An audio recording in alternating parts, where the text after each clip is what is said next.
Vamos a ver un programa que permite registrar transacciones sobre tablas en bases de datos SQL Server. Vamos a poder auditar transacciones de inserción, modificación y borrado de registros. Primero vamos a conectarnos a la instancia del servidor,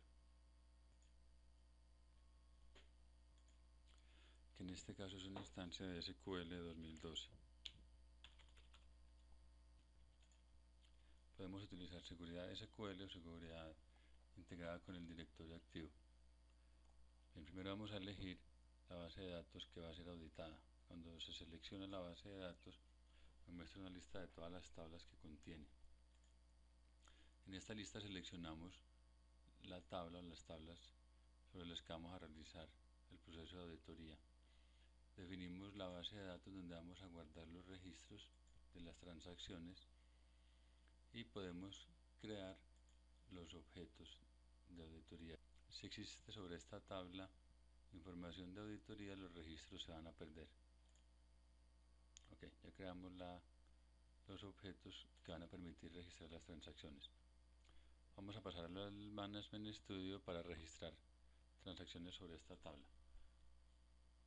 Vamos a buscar, la tabla en este caso se llama AF Activos. Vamos a modificar un dato sobre esta tabla. Lo salvamos y damos doble clic sobre la tabla que estamos editando para ver el detalle. Tenemos un filtro por fechas. Vemos un registro de una transacción de update, la estación desde la cual se ejecutó la transacción, el usuario, el dominio del grupo de trabajo, la aplicación que realizó la operación y vemos el registro como quedó. Vamos a hacer el ejercicio de insertar un registro, modificarlo y luego borrarlo y verificamos cómo se comporta la aplicación. Vamos a copiar un registro, insertamos, vamos a cambiar este código.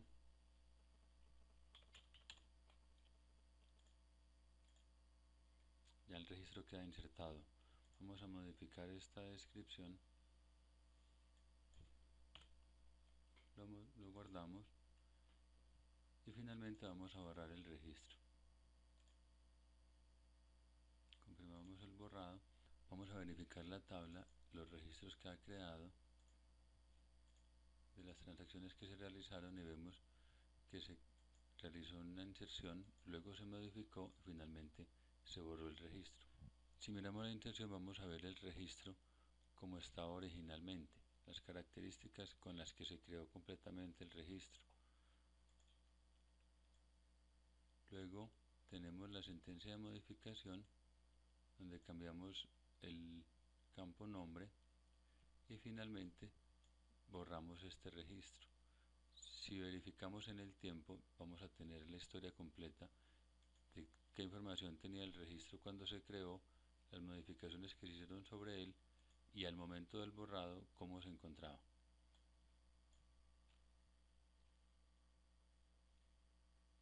Bien, dentro de la aplicación, como la información de auditoría puede crecer, sobre las tablas que seleccionemos podemos definir la eliminación de registros históricos a partir de una fecha que seleccionemos. Si definimos que vamos a quitar la información de auditoría de una tabla, este botón eliminar auditoría nos va a permitir quitar no solo la información histórica, sino todos los objetos que generan los registros de auditoría. Bien, esto es todo por hoy. Gracias.